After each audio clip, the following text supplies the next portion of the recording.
안녕하세요. 스위스올 팟캐스트 강우성입니다. 제가 어제 재밌는 경기 있었는데 리뷰를 못해가지고 오늘 어제 있었던 경기 리뷰해보도록 하겠습니다.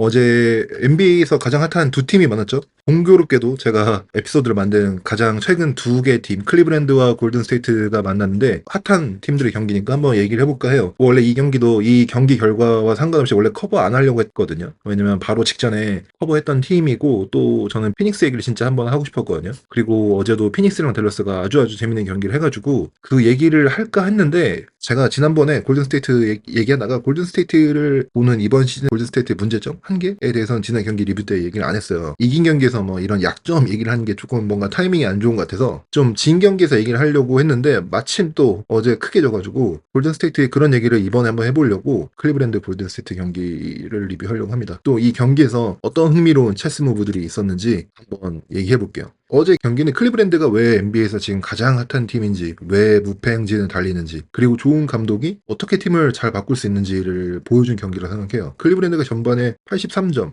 골든스테이트가 42점을 기록하면서 41점 차 리드를 만든 클리브랜드가 사실상 전반에 게임을 끝냈죠. 클리브랜드가 달성한 전반 83득점이 스티브 커 감독이 부임하고 최다 실점이라고 하더라고요. 전반에 야투 65.1%, 3점 슛 22개 중에 14개를 성공시키면서 3점도 63.6%로 진짜 어마어마한 슛감을 보여주면서 일찌감치 끝냈다고 봅니다. 갈랜드가 전반에 막 딥3 포함해서 3점 2개, 뭐 타이제롬은 백투백투백으로 3점 3개 넣으면서 굉장히 핫했고, 아이작 오코로도 코너 3점 포함 3개 넣었고, 르버트도 2개 넣으면서 슛감이 아주 좋았어요. 근데 제가 이 게임 얘기를 하면서 클리브랜드가 슛감이 좋아서 이겼네요. 막 이렇게 하는 거를 저는 굉장히 게으른 분석이라고 생각하거든요. 저는 이기면 슛이 잘 들어가서 이긴 거고, 지면 슛이 안 들어가서 진 거고 이렇게 분석하는 거를 별로 안 좋아해요. 물론 뭐 그런 경기들도 있긴 하거든요. 넣기 어려운 슛을 막 많이 만들어서 넣으면서 이기는 것도 있는데, 근데 대부분은 그게 승리의 요인이라기보다 더 많은 이유가 있거든요. 그래서 저는 그런 걸 좀 얘기하고 싶어요. 어제 클리브랜드는요, 물론 터프샷도 많이 넣었죠.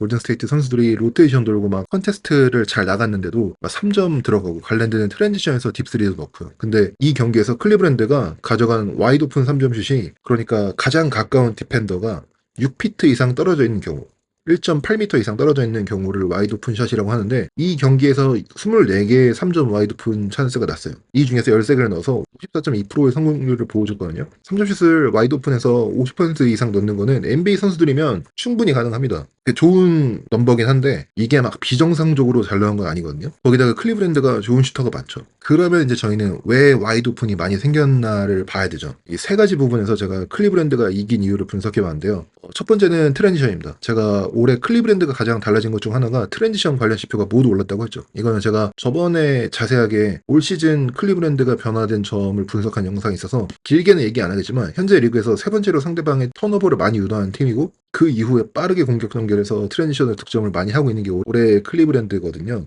이번 경기에서도 리바운드 잡고 달리고 스틸하고 달리고 득점을 해서 많이 냈습니다. 재밌는 거는 골든스테이트가 현재 리그 트랜지션 디펜스 1위예요. 그래서 그 1위의 트랜지션 디펜스 팀답게 트랜지션에서는 골든스테이트가 밀리지 않았어요. 결과적으로 속공 포인트도 19대 14로 골든스테이트가 앞섰고요. 그러니까 트랜지션 상황에서의 득점도 100포지션당 골든스테이트가 5.6점이 앞섰어요. 그러면은 이제 어디서 진 거냐? 골든스테이트의 수비가 완전히 무너진 게 하프코트 디펜스였는데, 클리브랜드가 왜 올 시즌 보스턴을 지금 현재 누르고 오펜시브 레이팅이 1위를 하는지를 보여주는 대목이었어요. 하프코트 상황 시 클리브랜드가 100포지션당 122.9점의 득점을 올렸고, 골든스테이트는 98.8점이었어요. 98.8점이면요, 이번 시즌 오펜시브 레이팅 꼴찌가 유타거든요. 유타가 오펜시브 레이팅이 103.1이에요. 유타의 공격보다 골든스테이트의 하프코트 오펜스가 약했다는 거예요. 그러니까 사실상 골든스테이트가 하프코트에서는 공격이 거의 안 됐다고 봐야 되는 거거든요. 그래서 클리브랜드가 이긴 두 번째 이유, 하프코트 오펜스에서 골든스테이트의 수비를 완전히 찢어놓을 수 있었는데, 아니 골든스테이트가 올 시즌 디펜시브 레이팅 2위라면서 어떻게 이렇게 쉽게 무너지냐, 이게 궁금한 거죠. 골든스테이트가 제가 지난 에피소드에서 보스턴전에 설명했던 대로 골든스테이트의 이번 시즌 디펜스 전략이 좀 바뀌었어요. 프리미터 스피드와 운동 능력으로 선수들이 코트를 많이 커버하면서 보스턴전에 보여줬던 것처럼 상대한테 완전 어그레시브하게 트랩하고 블리츠 더블팀 걸고 그 다음에 핸들러가 공을 다른 데로 패스를 하면 그때부터 빠르게 로테이션을 돌면서 골든스테이트의 장점을 살려서 수비를 하고 있는 거거든요. 트랩이나 블리츠를 하는 초공격적인 수비가 이번 시즌 먹히고 있었는데, 골든스테이트한테 클리브랜드의 케니 애킨슨 감독이 역시 공격 전술에는 일가견이 있는 감독답게 이 수비 커버리지를 완벽하게 카운터를 칩니다. 케니 애킨슨이 이 트랩에 카운터를 친 방법은요. 골든 스테이트의 로머를 완전히 제거하는 거였어요. 이거 제가 잠깐 먼저 설명드릴게요. 잠깐 골든 스테이트와 보스턴전 경기를 보면서 로머의 역할을 설명을 드리면 지금 현재 프리차드와 루크 코넷이 스크린 액션을 합니다. 이때 프리차드에게 트랩을 거는 골든 스테이트의 루니와 쿠민가인데 이때 스크린을 걸고 림으로 뛰어들어가는 롤러인 루크 코넷과 윙에 서 있는 슈터 조단 워시를 둘 다 보면서 맡고 있는 게 버디 힐드거든요. 이 버디 힐드의 역할이 로머에 해당돼요. 롤 할 때 정글이 로밍 다닌다고 하잖아요. 로밍이 막 배회하다, 돌아다니다 이런 뜻이잖아요. 그래서 버디 힐드가 로밍을 하는 사람으로서 이 지역이 있으면서 동시에 두 명의 공격수를 보고 있어야 돼요.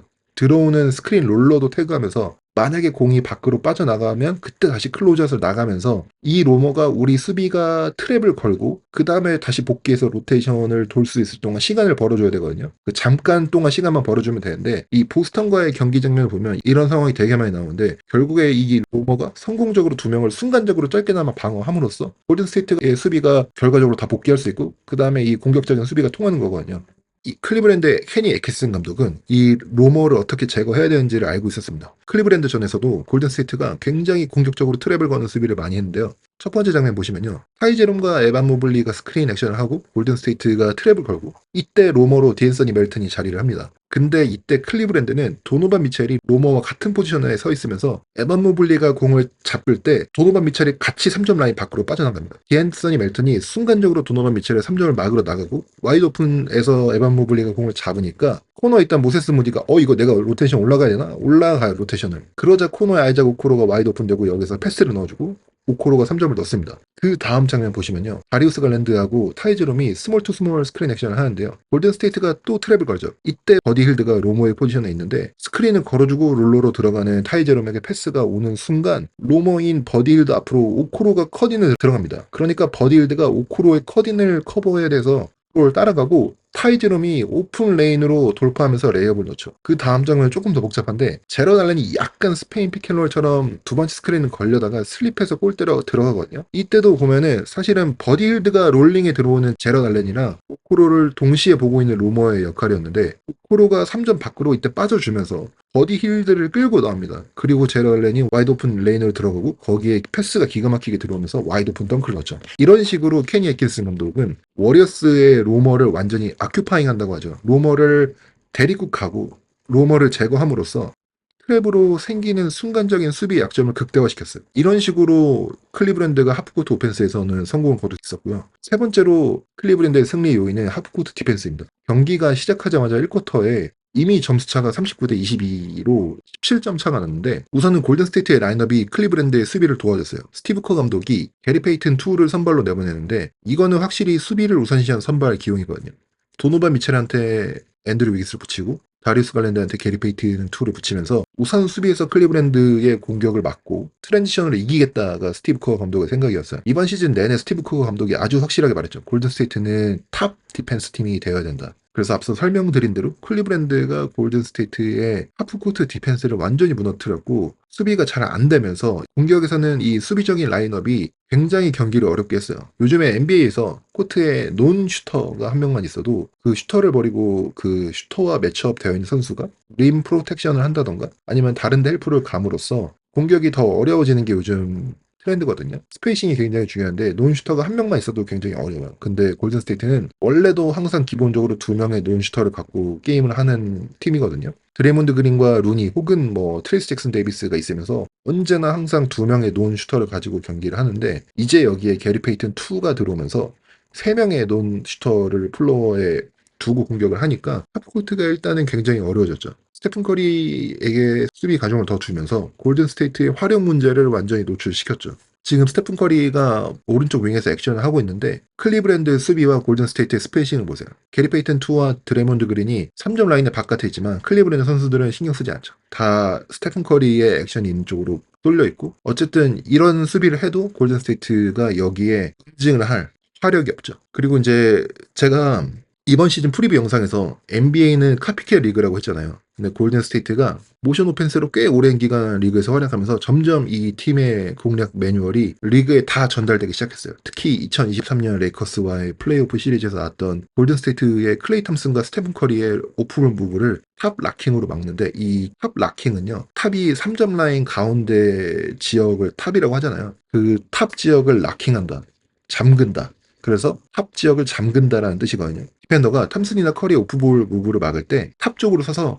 그쪽으로 탑으로 못 오게 하고, 그러면 자연스럽게 커리나 탐슨은 탑을 막으니까 백컷이 비었네, 골밑으로 백컷을 가잖아요. 근데 사실 그게 비어있는 게 아니죠. 골밑에서 기다리고 있는 건 리그 최고의 림 프로텍터 중 하나인 앤서니 데이비스가 기다리고 있죠. 이 매뉴얼이 나왔어요. 탑 락킹에서 골든 스테이트의 오프볼 플레이어들을 백컷을 유도하고 골밑에 림 프로텍터 쪽으로 몰아가는 방식으로 이 골든 스테이트의 오프볼 무브를 셧다운 시키고, 그러면 주로 하는 게 커리 그린 피켄롤이거든요. 이거는 그냥 커리한테 더블팀 붙고 커리가 패스를 하게 만들고, 그리고 나머지 골든스테이트 선수들이 공격하게 만드는 거예요. 이게 현재 리그의 매뉴얼이 나온 지 몇 년이 됐고, NBA가 카피캣 리그이기 때문에 모든 팀들이 잘 되는 수비는 다 카피합니다. 그래서 리그의 거의 모든 팀들이 다 골든스테이트를 이렇게 막고 있거든요. 지난해 세크라멘토가 골든스테이트를 이길 때, 플레이인 토너먼트에서 이길 때도 키건 머레이, 키언 앨리스 같은 선수들이 탑 락킹하고 골든스테이트의 오프볼 무브를 셧다운 시켰죠. 클리브랜드도 이걸 할 수 있는 팀이에요. 탑 락킹 한 후 커리의 오프볼 무브를 제란 알레이나 에반 모블리가 기다리고 있는 골밑으로 보내면서 오프볼 무브를 셧다운 시켰고요. 이 경기에서는 이게 더 힘들었던 게 노은 슈터가 3명이나 있었죠. 이런 식으로 클리브랜드가 골든스테이트의 오펜스와 디펜스를 완전히 무너뜨리면서 시즌 9승 0패를 달성하고, 오늘 사실 브루클린까지 잡고 10연승으로 시즌을 시작하네요. 클리브랜드 경기가 진짜 재밌습니다. 요즘에 보면은 진짜 다이나믹하고 진짜 빠르고, 갈랜드랑 도노만 미첼 플레이하는 것도 너무 멋있고, 클리브랜드에서 특히 에반 모블리가, 제가 클리브랜드 분석 영상에서 더 많은 온볼 포지션, 더 많은 인버티드 픽앤롤의 핸들러로 사용되고 2배 이상의 많은 드라이브를 하면서 현재 클리브랜드의 공격을 다양하게 그리고 굉장히 무섭게 만들어주고 있다고 했거든요. 거기에 에반 모블리의 디펜스도 너무너무 칭찬해주고 싶은데, 현재 클리브랜드가 에반 모블리가 플로어가 있을 때 디펜시브 레이팅이 9.4점이 더 높습니다. 그리고 하프코트 수비에서는 에반 모블리가 코트에 있을 때 상대팀의 득점이 100포지션당 평균 4.7점이 떨어져요. 에반 모블리가 림 프로텍션도 제공하고 리바운드도 좋고, 그리고 이어지는 클리브랜드의 트랜지션에서도 볼을 드리블하면서 에반 모블리가 돌파하는 장면이 많거든요. 저는 이것도 되게 좋아하는데, 에반 모블리가 트랜지션 공격하는 거 보면요, 수비에서 골밑에서 리바운드 잡고 드리블 딱 4번 치고 반대편 레이업에 올라가거든요. 진짜 대단해요. 에반 모블리가 스탯상으로는 지난해와 크게 차이가 없다고 느낄 수도 있지만, 경기를 보시면은 완전히 달라진 롤과 달라진 쓰임을 잘 적응하면서 굉장히 성장을 하고 있어요. 이런 에반 모블리의 성장이 클리브랜드의 실링을 완전히 높여줄 거라고 봅니다. 클리브랜드가 진짜 이번 시즌에 보스턴, KC 이런 다른 컨텐더로 여겨지는 팀들과 어깨를 겨누려면, 제 생각에는 에반 모블리의 성장에 그게 많은 것이 달려있고, 지금까지 보여준 에반 모블리의 모습으로는 굉장히 긍정적이라고 봅니다. 그래서 클리브랜드 시즌 초반 너무 멋있고, 지금 아마 클리브랜드 좋아하시는 분들은 굉장히 행복하실 것 같아요. 반면에 골든스테이트는요, 제가 지난 보스턴전 영상에서 사실 골든스테이트 약점 얘기를 조금 하려다가 얘기를 못했어요. 그래서 그걸 좀 이어가려고 하는데, 골든스테이트에 제가 보는 냉정한 현실에 대해서 얘기를 해볼게요. 근데 이거는 얘기하기에 앞서서 이번 한 경기 져가지고 이런 얘기를 하는 거 아니에요. 제 팟캐스트를 계속 들으신 분들은 아시겠지만, 저는 지난 시즌에서도 계속 똑같이 하던 얘기거든요. 저는 정규 시즌 경기에서는 이런 경기 나올 수 있다고 생각하고, 이번 한 경기 져서 이 경기에 반응하는 게 아니라, 원래 제가 이번 시즌 골든스테이트를 보는 관전 포인트라는 거를 제가 미리 말씀드릴게요. 이 경기는요, 사실 이런 경기 나올 수 있어요. 정규 시즌에. 골든스테이트가 현재 클리브랜드전이 원정 5경기 중 4번째 경기였고, 긴 원정을 가서 요즘에 진짜 핫한 물이 오른 상대팀을 만나서 그 팀의 홈구장에 가서 그 팀이 슈팅이 잘 터지고 경기가 잘 풀리는 날, 이런 경기 나올 수 있죠. 그래서 저는 여기서 우리가 얻을 수 있는 인사이트를 얘기해야 된다고 생각하거든요. 골든스테이트가 가진 로스터의 구조적 문제가, 계속해서 얘기해봤던 대로 이 팀이 화력이 부족하다는 거예요. 그리고 화력의 문제는 팀에 세컨 스타가 없다는 거죠. 팀의 스테픈 커리의 뒤를 받쳐줄 샤크레이터가 없어요. 요즘에 버디힐드가 잘해서 버디힐드로 괜찮지 않나 하는데, 하지만 버디힐드는 사실상 지금 굉장히 기대 이상으로 잘하는 거고, 저는 이게 결국에 스탯이 떨어질 거라고 생각하거든요. NBA 역사상 어떤 볼륨 슈터도 3점을 50% 이상으로 넣은 적이 없고, 그래서 지금 버디힐드가 50% 이상을 꽂고 있는데, 이런 좋은 스탯은 조금 떨어질 가능성이 있다고 생각하고, 그리고 지금까지 골든스테이트가 만났던 상대를 좀 생각을 해봐야 돼요. 골든스테이트가 상대했던 좋은 NBA 레벨의 수비를 하는 상대한테는 버디힐드가 좀 고전하는 경기가 많았거든요. 포틀랜드, 유타전 각각 20득점, 27득점을 했는데 두 팀 다 뭐 서부 최하위권이죠. 그리고 클리퍼스전에서는 힐드가 8득점을 했어요. 크리스 던이라는 리그 최고의 프리민터 디펜더 중 하나를 상대하고 또 클리퍼스엔 테런스 맨 같은 선수들이 있으니까 버디 힐드가 8득점을 합니다. 그 이후에 뉴올리언스 경기 28, 21득점 했거든요. 뉴올리언스 잘하는 팀인데 잘한 거 아닌가 할 수 있지만 그렇지 않죠. 골든스테이트랑 경기를 할 때 뉴올리언스의 좋은 프리미터 디펜더인 트레이 머피 3세 부상으로 안 뛰었고요. 디존테 머레이도 부상으로 안 뛰었죠. 게다가 이 경기 중에 허브 존스가 3쿼터 시작하고 얼마 안 있어서 부상으로 나갔어요. 리그 정상급 프리미터 디펜더인 허브 존스가 있을 때 버디 힐드가 전반에 3점 5개 중 하나, 야투 8개 중 하나를 넣고 야투율 12.5%로 고전을 하다가 허브 존스가 부상을 당해서 나가니까 이제 그때 살아난 거거든요. 후반에 25득점을 한 거거든요. 그리고 워싱턴전 20득점, 보스턴전 16득점, 클리브랜드전 3득점이에요. 좋은 NBA 팀을 상대로는 버디 힐드가 스탯이 내려갈 수밖에 없습니다. 버디 힐드가 못한 선수가 아니라 버디 힐드는 되게 좋은 선수예요. 그런데 버디 힐드는 롤 플레이어예요. 버디 힐드는 잘하는 날도 있고 못하는 날도 있을 거란 말이에요. 그렇지만 힐드는 어떤 팀이든 계속해서 20점 이상을 꾸준히 낼 수 있는 그런 선수는 아니었다는 거죠. 버디 힐드의 커리어상. 그래서 골든스테이트는 지금 세컨 스타가 없습니다. NBA에서 컨텐더로 생각하는 팀들의 세컨 옵션을 생각을 해보세요. 보스턴은 뭐 테이텀, 브라운, 원투퍼치 있죠. 필라델피아는 타이리스 맥시 뭐 세컨 옵션이었는데 이제 여기에 폴 조지까지 들어가죠. 미러키 벅스, 데미안 릴라드가 세컨 옵션이죠. 뉴욕 닉스, 카렌서니 타운스까지 들어가죠. 뭐 동부까지 갈 필요도 없어요. 골든스테이트가 있는 서부에서 한번 보세요. OKC 뭐 쉐이의 세컨 옵션이 제이더비나 뭐 아니면 올 시즌 미친 듯이 활약하고 있는 채 톰브레인이죠. 레이커스는 AD가 올해 1옵션이라 보면 2옵션이 르브론 제임스죠. 덴버는 현재 머레이가 뭐 약간 왔다 갔다 하지만 어쨌든 요키치를 받쳐주고 있는 세컨 옵션 자말 머레이가 있고 클리퍼스는 레너드가 복귀하면 제임스 하든이 2옵션이죠. 피닉스는 듀란트 1옵션에 부커나 빌이 2옵션이죠. 세크라멘토 킹즈는 디에론 박스에 더마드로자이나 혹은 뭐 말린 뭉크 혹은 사보니스가 있죠. 뉴올리언스는 잉그램이 세컨 옵션이죠. 멤피스, 뭐 데스몬드 베인 있죠. 미네소타 줄리어스 랜들 있죠. 댈러스 카이리 어밍 있죠. 골든스테이트 버디 힐드 아니면 위긴스예요. 앞서 말씀드린 대로 이 팀들이 스테픈 커리를 막으면 다른 곳에서 득점을 할 곳이 없다를 알고 플레이오프에서 상대해야 되는 팀들은 다 좋은 팀들이죠. 이런 수비를 할 능력이 있는 팀들이고 이런 팀들을 상대로 화력이 부족한 게 골든스테이트가 계속해서 노출이 되고 있어요. 이번 클리브랜드 경기도 예외가 아니고요. 클리브랜드가 슛감이 좋고 핫해도 만약에 골든스테이트가 화력이 있으면 같이 펀치를 교환하면서 화력전을 해도 됐는데 이제는 골든스테이트 로스터상 화력전을 할 수 있는 로스터가 아니에요. 그렇기 때문에 골든스테이트도 이 점을 알고 있기 때문에 계속해서 수비에서 우리가 마진을 높여야 된다라고 얘기하는 거고 턴오버를 안 해서 마진을 높여야 된다고 얘기하는 거고 그래서 골든스테이트도 계속해서 세컨 스타를 찾기 위해서 오프 시즌 내내 노력을 한 거거든요. 그게 폴 조지였다가 트레이드가 실패하고 라우리 마카넨도 노리다가 마카넨이 연장 계약을 하면서 물거품이 됐죠.